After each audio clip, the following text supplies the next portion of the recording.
Kasus pembunuhan Vina Eki dinilai belum temukan titik terang yang jelas. Beberapa kejanggalan ditemukan setelah sejumlah saksi yang dihadirkan pada tahun 2016 lalu memberikan pernyataannya. Termasuk sorotan terhadap Ibtu Rudiana, ayah korban Eki. Apakah polisi akan kembali memeriksa Ibtu Rudiana untuk mengungkap kasus pembunuhan ini? Kita bahas bersama kuasa hukum Peggy Sugianti Iriani, Kapolda Jawa Barat periode 2016-2017, Irjen Purnawirawan Anton Carlian, dan juga pengamat kepolisian dari Institute for Security and Strategic Studies atau ISES, Bambang Rukminto. Terima kasih sudah bergabung bersama kami Ibu Sugianti, Pak Anton dan juga Pak Bambang dalam Kompas Petang sore hari ini. Saya langsung ke Pak Anton. Pak Anton, ini ada desakan untuk mengungkap kasus pembunuhan Vina dan Eki yang bisa dikatakan sudah bergulir terlalu lama. Ada juga desakan untuk memanggil Kapolri. Tanggapan Anda seperti apa? Saya kira Kapolri itu sudah diberikan warning oleh Pak Jokowi.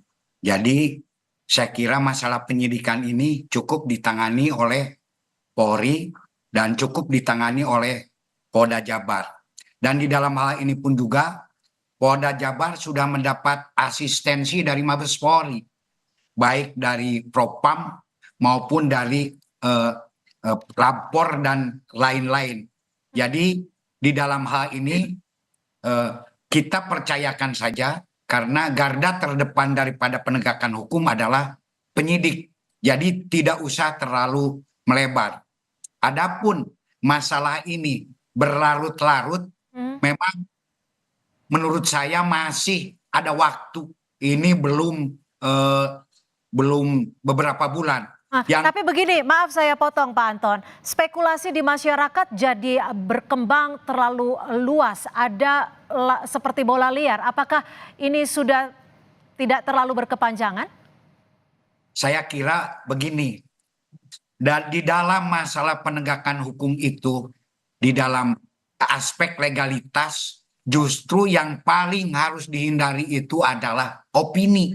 Nah, sementara di sini masyarakat lebih banyak berdasarkan opini-opini. Bukan kita menyalahkan masyarakat. Silakan saja beropini. Tetapi opini itu, keterangan lisan ini di dalam penegakan hukum ini sangat rawan dan cukup lemah. Justru di sini mari kita buktikan melalui jalur-jalur hukum yang jelas. Seperti tadi ada jalur pra-peradilan, daripada berbicara ke sana ke sini gitu kan. Untuk menetapkan bahwa apakah pantas enggak Peggy ini jadi tersangka, pantas betul enggak Peggy ini ditahan gitu atau ditangkap. Nah, itu melalui jalur hukum. Karena kalau melalui jalur opini nantinya justru akan berkembang liar. Dan justru sekarang saya lebih setuju tadi adanya bukti-bukti saintifik seperti ada IT dan lain-lain. Silakan nanti dibuktikan di peradilan kalau memang itu merupakan satu bukti yang nyata. Tentu saja pun juga polisi pun juga harus lebih mengutamakan physical evidence daripada saksi-saksi hidup. Karena saksi hidup ini ya bisa saja dicabut sewaktu-waktu gitu kan. Sementara physical evidence atau bukti-bukti fisik yang mati ini itu kekuatannya itu akan lebih akurat gitu kan. Misalkan baik, saya ke Bu Sugianti. Ibu Sugianti setuju jika disebut masih banyak waktu untuk mengungkap kasus ini? Sebenarnya saya tidak setuju karena ini udah jelas bahwa Peggy Setiawan yang saat ini ditangkap bukanlah Peggy alias Peron sesuai DPO pada amar putusan nomor 3 maupun nomor 4 Feed B 2017.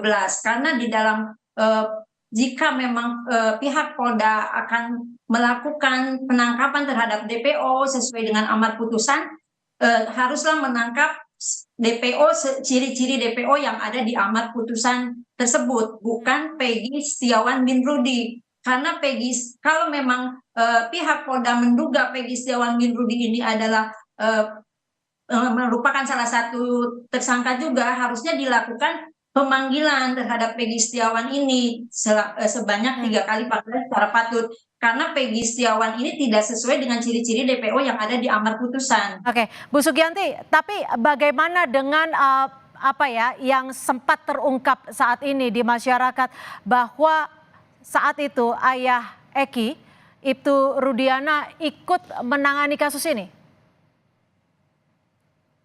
Ya justru itu makanya kan seperti yang dikatakan oleh Mahfud MD di sini ada rekayasa karena secara tidak objektif kalau memang ayah Eki sebagai orang tua korban menangani perkara ini dengan emosi dan tidak objektif terhadap DPO yang memang dia katakan di dalam amar putusan tersebut. Baik, saya ke Pak Bambang. Pak Bambang, menurut Anda sendiri, bagaimana? Apakah diperlukan Ibtu Rudiana ini untuk diperiksa kembali?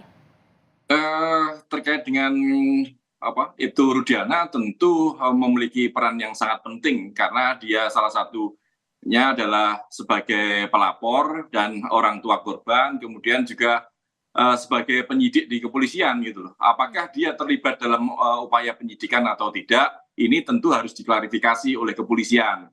Karena ketika seorang pelapor dan kemudian menjadi salah satu ahli waris korban tentu memiliki subjektivitas, dan padahal profesionalisme penyidik ini juga harus menjaga objektivitas. Makanya terkait dengan peran Ibtu Rudiana dalam penyidikan ini sangat penting sekali. Apakah dia terlibat atau tidak? Ini yang perlu diklarifikasi oleh kepolisian. Kasus ini sebenarnya sederhana. Mengapa berkembang sedemikian rupa dan sampai sekarang belum selesai? Ini tentu tidak lepas dari upaya kepolisian, minimal dugaan dari masyarakat, ada upaya kepolisian untuk menutup-nutupi. Karena terkait dengan subjektivitas itu tadi. Bila kepolisian menjaga profesionalisme dan objektif, tentu bukti-bukti terkait dengan mentersangkakan Peggy maupun yang lain-lain itu segera digelar agar tidak memunculkan asumsi kemana-mana. Kemampuan masyarakat itu hanya pada opini. Penyidikan itu adalah kewenangan kepolisian. Oke, maka kami tangkap. Itu kepolisiannya segera membeberkannya seperti itu. Gimana Pak Anton? Anda setuju ada upaya kepolisian untuk menutupi kasus ini? Apakah memang Ibtu Rudiana ini perlu diberikan keterangan atau perlu memberikan keterangannya kepada publik? Saya kira itu juga sudah dilakukan secara proaktif oleh Polri. Propam Mabes Polri sudah melakukan pemeriksaan. Hanya hasilnya itu ya sedang kita tunggu sampai hari ini. Jadi sudah seminggu yang lalu Ibtu Rudiana itu sudah diperiksa. Nah, betul sekali, saya setuju dengan Pak Bambang. Memang nanti hasilnya perlu satu klarifikasi sehingga tidak ada lagi nanti kecurigaan. Dan juga tadi saya menanggapi masalah tertangkapnya FS atau Peggy di dalam hal ini. Saya kira saya sudah tanyakan berkali-kali kepada pihak Polda, kenapa sampai ditangkap? Satu, karena PS yang sekarang ini adalah yang rumahnya sama saat itu 2016. Oke.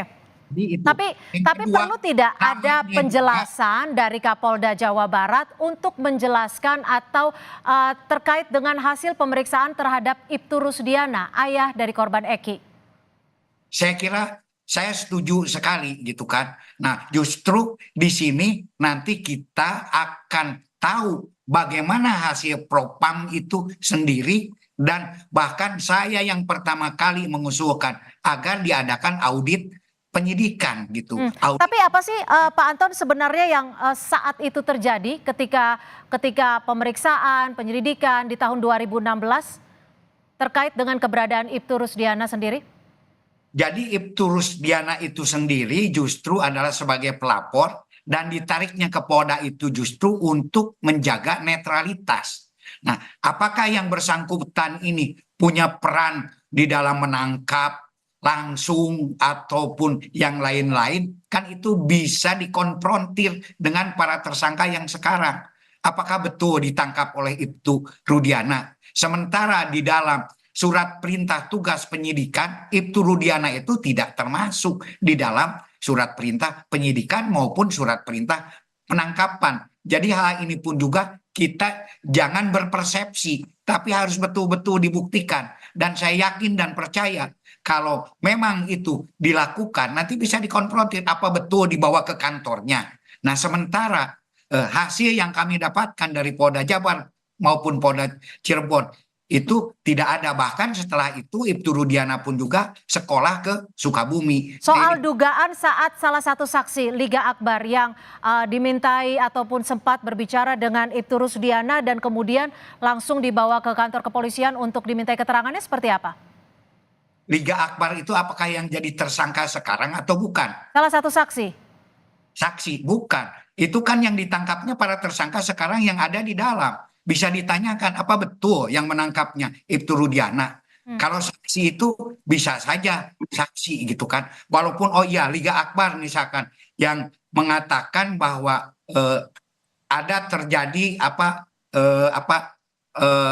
pelemparan itu. Tetapi itu kan tidak begitu signifikan. Tetapi yang paling signifikan adalah para tersangka yang sekarang berada di sana. Betul nggak ditangkap oleh Ibtu Rudiana? Betul nggak dibawa ke kantornya? Kan ini bisa dikonfrontir nanti. Jadi kita sendiri tidak berpersepsi. Dan jangan lupa ketika di dalam sidang pengadilan pertama saja dari salah satu pengacara Peggy dengan pengacara Pina dengan Eki menyatakan bahwa para terdakwa yang sekarang ada pun juga istilahnya memberikan keterangan membetulkan terjadinya pembunuhan dan penganiayaan. Oke, saya ke Bu Sugianti.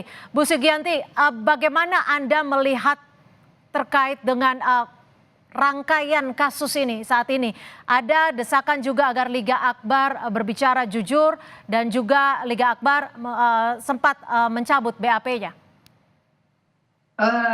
Ya, saya melihat bahwa ini adalah adanya rekayasa. Seperti tadi yang dibilang oleh Pak barusan, ya, bahwa Peggy yang ditangkap itu adalah Peggy yang beralamat pada saat penggeledahan. Kenapa pada saat penggeledahan di tahun 2016 Peggy tidak dilakukan pemanggilan secara patut? Karena memang Peggy tempatnya ada di Kepongpongan, kemudian dia sedang tidak berada di tempat karena sedang bekerja di Bandung. Nah, kenapa pada saat amar putusan di dalam DPO kok alamatnya bukan di Kepongpongan yang saat digeledah?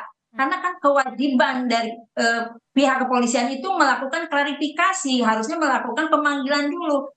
DPO dengan penggeledahan itu alamatnya berbeda. Kalau memang Peggy yang di penggeledahan itu di tahun 2016 diduga adalah pelakunya, kenapa tidak dipanggil secara patut untuk dilakukan klarifikasi? Dan kenapa di DPO pun di amar putusan bukan Peggy yang ada di Kepongpongan, tapi di Banjarwangunan? Di situ aja sudah ada kejanggalan, begitu. Makanya kita melihatnya ada rekayasa. Kemudian Liga Akbar mencabut BAP-nya dan Liga Akbar menyatakan dengan sebenarnya bahwa dia itu saat itu minta oleh Rudiana untuk mengatakan bahwa terjadi kejar-kejaran, pelemparan batu, padahal sebenarnya tidak ada. Itulah yang menjadi kita semakin kuat bahwa ini adalah rekayasa. Oke, baik, diduga ada rekayasa itu yang disampaikan oleh kuasa hukum Peggy Setiawan. Kita masih akan kembali membahasnya dan jawaban dari Pak Anton mungkin akan disampaikan selepas jeda. Tetap bersama kami di Kompas Petang.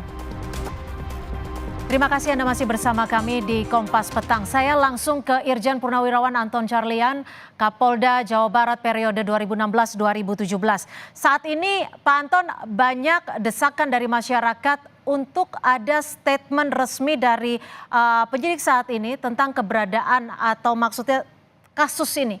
Tentang Ibtu Rudiana yang juga ayah dari korban Eki. Apakah perlu Kapolda Jawa Barat ataupun Polda Jawa Barat memberikan statement terkait dengan pemeriksaan ataupun adanya penelusuran terhadap Ibtu Rudiana ini? Saya kira kalau untuk meredam keresahan masyarakat tidak ada salahnya. Silahkan. Justru tadi polisi kalau memang tidak ada harus mengklarifikasi. Saya setuju dengan Pak Bambang. Tapi kalau tidak pun juga ya masyarakat juga publik jangan marah gitu kan. Dan masalah tadi ada kesaksian ada akbar itu sendiri, bahwa kesaksian itu kan bukan satu-satunya. Bahkan sekarang didapatkan lagi saksi-saksi dari masyarakat tentang terjadinya di TKP 1 ya pelemparan kemudian terjadinya penganiayaan ada 2 orang. Jadi silakan saja kalau mau dicabut. Jadi kita pun juga jangan terburu-buru mengatakan bahwa hal tersebut adalah sebuah rekayasa. Dan masalah PS pun juga bukan masalah kenapa tidak dipanggil, kenapa tidak ini. Yang paling penting itu apakah benar yang ditangkap sekarang ini PS yang di DPO atau bukan. Nah, di sini saya tanyakan kepada penyidik, kamu bagaimana menentukan ini? Pak, saya punya kualitas saksi yang luar biasa. Siapa? Oke. Itu adalah kawan satu SD, satu SMP yang sekarang juga sebagai dakwa atau terpidana. Dan dia menyatakan bahwa betul PS itu yang sebagai tersangka. Baik, kami tangkap. Saya ke Pak Bambang. Pak Bambang, perlu tidak seperti apa yang disampaikan oleh Pak Ugroseno bahwa Kapolri, Kapolda Jawa Barat ini harus dipanggil, dan juga tentang Ibnu Rudiana ini, ayah dari Eki? Dengan berlarut-larutnya kasus ini tentu dan progres yang sampai sekarang juga belum signifikan ya. Presiden bisa saja memanggil Kapolri karena isu ini jangan sampai dibiarkan semakin liar gitu. Kasihan masyarakat dengan problematika yang lebih penting lagi di luar gitu. Makanya kalau dalam waktu dekat Kapolda Jawa Barat maupun penyidik dan maupun Kadipropam yang belum bisa mengklarifikasi kasus ini dengan benar, tentu Presiden wajib segera memanggil Kapolri agar Kapolri bisa bertindak lebih cepat dan meminta pertanggungjawaban Kapolri terkait dengan penyidikan kasus ini seperti itu, sehingga masyarakat tidak diombang-ambingkan dengan opini liar, kemudian ada pencabutan kesaksian, munculnya banyak saksi dan yang lain-lain seperti itu. Baik, singkat saja dari pengacara Peggy Setiawan, Ibu Sugianti, apa yang saat ini, proses hukum apa yang saat ini sedang dijalani dan upaya apa saja? Kita sudah mengajukan permohonan pra-peradilan pada tanggal 11 Juni 2024 kemarin, dan mungkin akan dilakukan sidang pada tanggal 24 Juni 2024. Nanti dalam sidang pra-peradilan ini kita akan membuktikan bahwa Peggy Setiawan bukanlah Peggy alias Peron, karena memang ini adalah salah orang atau error impersonal, karena memang mungkin Sudirman yang saksi yang dikatakan kenal dengan Peggy memang betul itu kenal teman SD-nya, tapi kan bukan berarti Peggy Setiawan adalah pelaku dari pembunuhan Vina dan Eki. Mungkin bisa dikatakan kenal, tapi kan bukan berarti dia pelakunya. Kita juga tidak tahu apakah ada sidik jari Peggy di TKP, ataukah hasil visumnya juga seperti apa yang dikatakan ada sperma, itu spermanya siapa. Kita pun harus tahu kalau memang Peggy Setiawan itu diduga sebagai pembunuhan terhadap Vina dan Eki. Oke, Pak Anton, ada sejumlah saksi yang saat itu dihadirkan di tahun 2016 rame-rame mencabut BAP. Apakah ini bagian dari salah satu bukti bahwa ada ketidakberesan saat pemeriksaan dan juga penyidikan di tahun 2016? Betul, ada yang mencabut. Tetapi sayangnya ketika di sidang pengadilan mereka mengatakan hal yang sama, bahwa mereka juga ikut melakukan satu penganiayaan. Sementara satu kesaksian atau satu alat bukti yang dianggap sah itu ketika diucapkan di sidang pengadilan di bawah sumpah. Nah, ini ada saksinya para pengacara, walaupun saat itu sidang tertutup. Jadi, tapi saat ini para saksi itu mengaku bahwa mendapatkan tekanan sehingga berkata seperti itu. Tekanan dari siapa? Sementara setelah di sidang pengadilan itu penyidik sudah tidak ada, jaksa tidak ada. Siapa yang menekan? Tidak ada yang menekan. Itu. Dan justru di sini pun juga ya jangan lupa apabila seseorang itu memberikan keterangan yang tidak benar, itu akan diancam dengan sumpah palsu. Yang ancamannya 9 tahun itu kan. Jadi justru yang jadi kita patokan itu bukan di BAP. BAP bisa kemana saja. Tetapi ketika di sidang pengadilan, dan di sidang pengadilan mengatakan bahwa mereka juga turut lakukan. Sehingga jalannya proses penganiayaan TKP 1, TKP 2 sampai TKP 3 itu jelas tergambar. Nah, Oke. bahkan diadakan banding sampai kasasi ditolak. Kenapa? Karena bukti yang sudah Baik. cukup berdasarkan criminal justice system. Dan Baik. saya sarankan sekarang kepada Polda Jabar agar lebih responsif memberikan informasi, sehingga dengan demikian Baik. masyarakat pun juga bisa ada informasi yang Baik, komunikatif. kami tangkap Pak Anton. Saya ke Pak Bambang terakhir, singkat saja. Apa yang harus ditelaah dan juga bagaimana untuk menuntaskan kasus ini? Di tengah ada pencabutan BAP, di tengah ada statement berada di bawah tekanan saat melakukan BAP. Satu atau dua atau 100 saksi itu tidak lebih berbobot dibandingkan bukti-bukti material, bukti-bukti fiksi. Itu yang seharusnya disampaikan oleh kepolisian gitu loh. Pencabutan sudah menjadi rahasia umum bahwa kesaksian seorang tersangka itu bisa saja bias karena ada tekanan, karena intimidasi dan sebagainya. Makanya lebih baik Polda Jawa Barat itu menyajikan bukti-bukti terkait dengan pentersangkaan mereka, pentersangkaan Peggy Setiawan dan yang lain-lain. Apa bukti-bukti materi terkait dengan itu? Ini terkait dengan forensik, otopsi dan lain sebagainya. Kalau itu bisa dijelaskan oleh kepolisian, tentu akan membatalkan atau menghapuskan dari kesaksian, bahkan pencabutan kesaksian dari berbagai orang tadi. Baik. Seperti itu. Baik, terima kasih Pak Bambang Rukminto, pengamat kepolisian ISES, dan juga Irjen Purnawirawan Anton Carlian. Terima kasih sudah bergabung bersama kami, dan Ibu Sugianti Riani, pengacara dari Peggy Setiawan. Terima kasih, selamat sore.